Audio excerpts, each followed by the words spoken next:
उत्तर दुबे, सहायक प्राध्यापक इतिहास, शासकीय दूधाधारी बजरंग महिला महाविद्यालय रायपुर। बच्चों, आइए हम बीए फाइनल के प्रथम पेपर के एक महत्वपूर्ण अध्याय ब्रिटिश साम्राज्य का विस्तार, प्लासी का युद्ध, इसका अध्ययन करेंगे। प्लासी के युद्ध को अध्ययन की सुविधा के लिए हम 4 भागों में बांट करके देखेंगे। प्रथम है पृष्ठभूमि, दूसरा है कारण, तीसरा है घटना, चौथा है परिणाम एवं महत्व।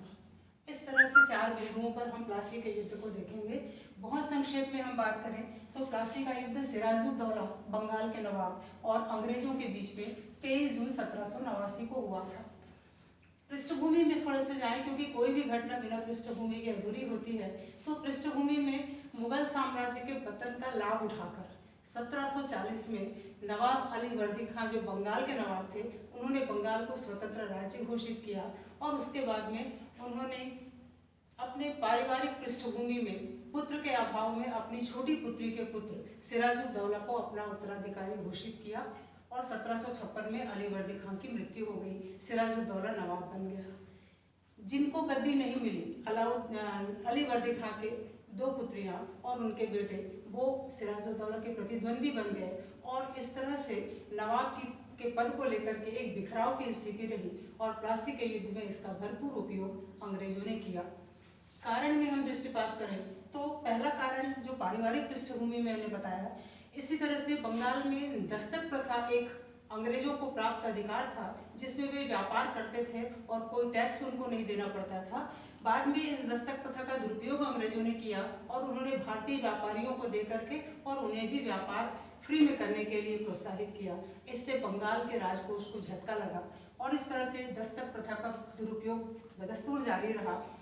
अंग्रेज धीरे धीरे अपने ताकत को बढ़ाने लगे, अपनी शक्ति बढ़ाने लगे। इसी क्रम में उन्होंने कलकत्ते में किलेबंदी शुरू कर दी। कलकत्ते में किलेबंदी करना सिराजुद्दौला और अंग्रेजों के बीच में मतभेद का कारण बना।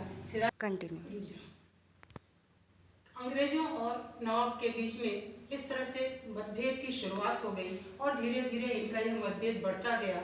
अंग्रेज कलकत्ते में किलेबंदी करते रहे क्योंकि वे फ्रांसीसियों को टक्कर देना चाहते थे और अपनी शक्ति बढ़ाना चाहते थे, लेकिन नवाब इस किलेबंदी का विरोध करता रहा। परिणाम ये हुआ कि अंग्रेज किलेबंदी कर अपनी ताकत बढ़ाते रहे और नवाब अपनी उस पर नियंत्रण करने की कोशिश करते रहे, लेकिन अंग्रेजों ने इसको नहीं माना। तो इस तरह से मतभेद की खाई बढ़ती गई। इसी बीच में नवाब ने कलकत्ते पर आक्रमण किया और अधिकार कर लिया। अंग्रेजों को परास्त करके उसने कलकत्ते पर अधिकार करके, और इस बीच में जो एक छोटी सी घटना घटी, इसका उल्लेख करूं कि कलकत्ते में एक छोटी से कमरे 18 बाई 14 के कमरे में 146 लोगों को नवाब ने, अंग्रेजों के व्यक्तियों को नवाब ने बंद कर दिया, जहां पर दम घुटने से 123 लोग मारे गए और 23 लोग बचे, जिनमें से एक मिस्टर हॉलवेल है, जिसने इस कालकोठरी की घटना को लोगों के सामने प्रस्तुत किया, अंग्रेजों के सामने प्रस्तुत किया। इस तरह से धीरे धीरे कारण बढ़ता गया। इसी बीच में अलीनगर की संधि नवाब और अंग्रेजों के बीच में हुई, जिसके द्वारा अंग्रेजों ने फिर से वो सारे अधिकार बंगाल में प्राप्त कर लिए जो उनको पहले से प्राप्त थे। इस तरह से धीरे धीरे अंग्रेजों की शक्ति बढ़ती गई और उसके बाद में क्लाइव ने एक षड्यंत्र रचा, जिसके तहत उसने बंगाल के नवाब के सेनापति मीर जाफर को अपनी ओर मिला लिया और उससे कहा कि यदि युद्ध में वो साथ देता है तो उसको नवाबी का पद युद्ध के बाद प्राप्त होगा। तो मीर जाफर इस षड्यंत्र में शामिल हो गया। इसके साथ में अमीचंद, जो इन दोनों के बीच में जो मध्यस्थ था, वो इसमें शामिल हो गया और बहुत से लोग जो नवाब के विरोधी थे, वे सारे इस षड्यंत्र में शामिल हो गए और इस षड्यंत्र को तैयार करने के बाद सारी युद्ध की योजना क्लाइव ने बनाई। इसी बीच में अमीचंद ने इस षड्यंत्र का पर्दाफाश करने का धमकी देकर के 30 लाख रुपए की मांग की और बंगाल के राजकोष का 50% मांगा। परिणाम स्वरूप 2 पेपर क्लाइव ने तैयार किया, एक जाली और एक असली। असली पेपर में कहीं पर भी अमीचंद को धन देने का उल्लेख नहीं हुआ और नकली पेपर में अमीचंद को धन देने का उल्लेख हुआ और सेनापति का उसमें हस्ताक्षर हुआ। इस तरह से सारी घटनाएं सारी तैयारी होने के बाद में अंग्रेजों ने क्लाइव के नेतृत्व में बंगाल के नवाब के खिलाफ युद्ध की घोषणा की।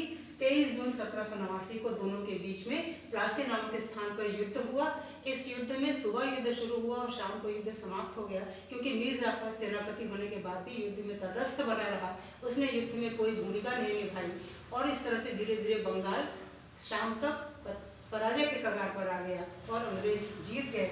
और उसके पश्चात में इस प्लासी के युद्ध के परिणाम को हम देखें तो इस युद्ध का परिणाम सबसे ज़्यादा महत्वपूर्ण था, क्योंकि इसमें जीतने के बाद अंग्रेजों को बंगाल जैसे समृद्ध प्रांत में पैर रखने के लिए जमीन मिल गई और यहीं से उनके साम्राज्य का श्रीगणेश आरंभ हुआ, जहाँ से वो धीरे धीरे पूर्वोत्तर भारत में फैलते गए और उसके पश्चात उन्होंने लगभग 100 वर्षों में संपूर्ण भारत पर अपना अधिकार कर लिया। तो प्लासी के युद्ध का सबसे बड़ा महत्व यही है कि इस युद्ध के द्वारा अंग्रेजों ने अपने ब्रिटिश साम्राज्य का आरंभ किया और 100 सालों में पूरे भारत में फैलते चले गए।